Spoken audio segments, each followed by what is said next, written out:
Welcome to MA Crime Files, where we delve into the darkest mysteries that leave communities shaken. Before we begin, don't forget to subscribe to our channel to show your support. One tragic night, shock and disbelief swept through a small village when the entire family of a respected professor was discovered brutally murdered. The spine-chilling details of this case will leave you stunned. Stay with us as we unravel this harrowing story of betrayal, darkness, and unthinkable tragedy. Today, we are taking you to Uttar Pradesh, India, to the picturesque village of Bhawan Kheri, a serene place surrounded by lush mango fields. Beneath its idyllic surface, however, lay a darkness that would forever change the fate of one family. At the heart of the village stood the two-story residence of Shaukat Ali and his family. It was a home filled with laughter, love, and the promise of a bright future. Shaukat Ali, a 55-year-old retired college professor, lived here with his wife Hashmi, their 22-year-old daughter Shabnam, their sons Rashid and Anis, who was 35, and Anis's wife and their 10-month-old baby boy. Their 14-year-old cousin Rabia had joined them during the holidays. This was a family not only admired for their wealth, but also for their generosity and intellect. Shaukat Ali was known for his kindness. He would help people in need and give free tuition to underprivileged kids, and his children seemed to follow in his footsteps. But everything changed for the worst on the night of April 15th, 2008. At around 2 a.m., blood-curdling screams shattered the stillness of the night. The cries of a woman screaming, "Help! Help! Help!" echoed through the village. Alarmed, one of the neighbors, retired teacher Hazmat Hussain, woke up. Without wasting a moment, he called for his son and other neighbors to join him as they rushed toward the Ali residence. When they reached the gates, they found it locked. As the desperate cries continued, they circled the house and realized the screams were coming from the balcony. It was Shabnam, the family's 25-year-old daughter, sobbing uncontrollably and screaming, "They're going to kill me next!" The men tried to calm her down and begged her to open the gate. After what felt like an eternity, Shabnam finally came downstairs, trembling, and unlocked the door. What the men saw next would haunt them forever. The first sight that met their eyes was Shaukat Ali lying lifeless in the courtyard, in a pool of his own blood. In stunned silence, the men moved deeper into the house. In the first room, they discovered Rashid, the youngest son. His lifeless body lay on the bed, with traces of blood all over the walls. The horror continued as they entered the next room, where Anis and his wife lay dead, with fiery blood staining the floor. But the most gut-wrenching sight was yet to come. In the same room, the lifeless body of their 10-month-old baby boy lay still. Though there was no blood, it was clear that the infant had been suffocated. Room by room, the nightmare unfolded. The mother Hashmi and their 14-year-old cousin Rabia were found in Shabnam's room. Both had suffered the same fate as others. It was carnage, pure, unimaginable evil. By the time the police arrived, the Ali residence had become a house of horrors. The pattern of the killings left investigators baffled. Except for the baby, every victim had their throats slit in the same methodical manner. Shabnam, the lone survivor, was too distraught to provide much insight. The police decided to let her stay at the neighbor Hazmat's house while they pieced together what had happened. Days later, Shabnam was still shaking with fear, but ready to tell her story. She recounted how the family had shared dinner and tea before settling in for the night. It had been an exceptionally warm evening, so she decided to sleep on the terrace, while her father opted to sleep in the courtyard. At around 2 a.m., a sudden downpour jolted Shabnam awake. In her drowsy state, she decided to retreat indoors for some sleep. But as she stepped inside, horror unfolded before her eyes. One by one, she discovered the bloodied, lifeless bodies of her family scattered throughout the house. For a moment she believed she was trapped in a nightmare. Overwhelmed with terror, Shabnam bolted back to the balcony and began screaming for help. The public was outraged and demanded answers. In a grim attempt to ease the outcry over her loss, Mayawati, the chief minister of Uttar Pradesh, announced compensation of 5 lakh rupees for Shabnam, the least they could offer in the face of such a tragedy. However, lead investigator R.P. Gupta privately insisted on delaying the transfer by another 48 hours. There was something deeply unsettling about the case that simply did not add up.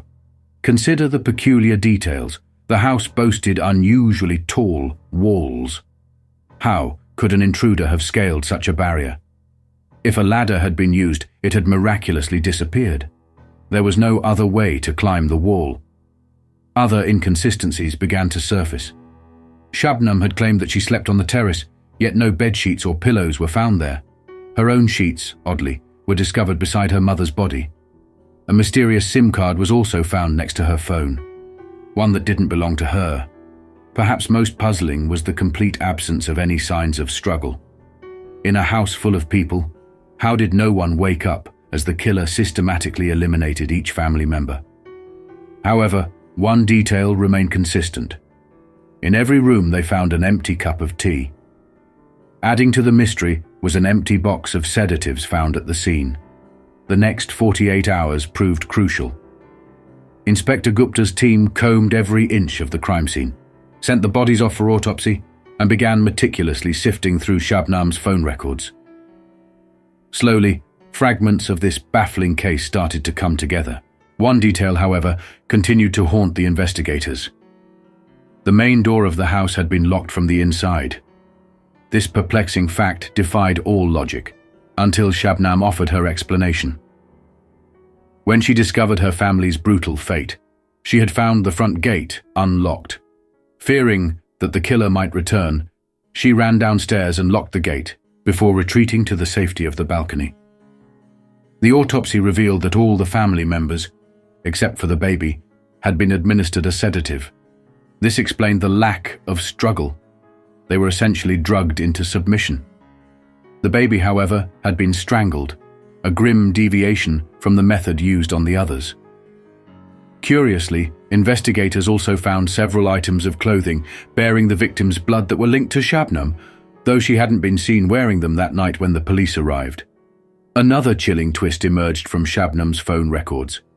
Contrary to her claim of being asleep during the murders, the records showed that she had been actively making calls. In fact, she had called a specific number 55 times on that fateful night. Every clue deepened the puzzle. Who did this mysterious number belong to? The police quickly traced it to a man from the same village, a man named Salim. But why had Shabnam called Salim instead of dialing for help? In that moment, suspicion began to mount around her.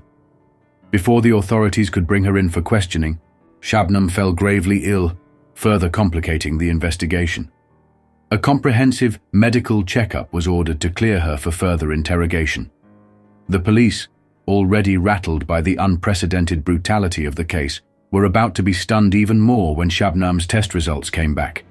She was 7 weeks pregnant. With mounting suspicions, both Shabnam and Salim were summoned to the police station for questioning. Within just a few hours, the tension broke, and both eventually crumbled under pressure, confessing everything.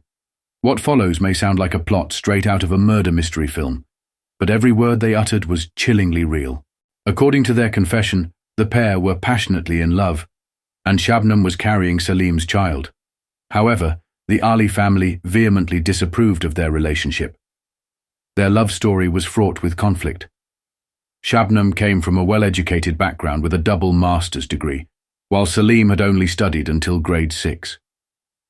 Shabnam's father was a respected college professor, but Salim's father was merely a street vendor selling snacks. Adding fuel to the fire, they belonged to different religious castes, deepening the rift between Shabnam and her family over the past few months. Realizing that her family would never accept their union, Shabnam and Salim hatched a horrifying plan. Salim procured sedatives, which Shabnam stealthily mixed into the tea she prepared for the family on that fateful night. Once the entire household succumbed to sleep, Shabnam unlocked the gate to allow Salim entry. Armed with an axe, Salim moved from room to room, carrying out the horrifying act while Shabnam assisted by holding the victim steady. a gruesome tableau that would scar the memories of everyone who later heard of it.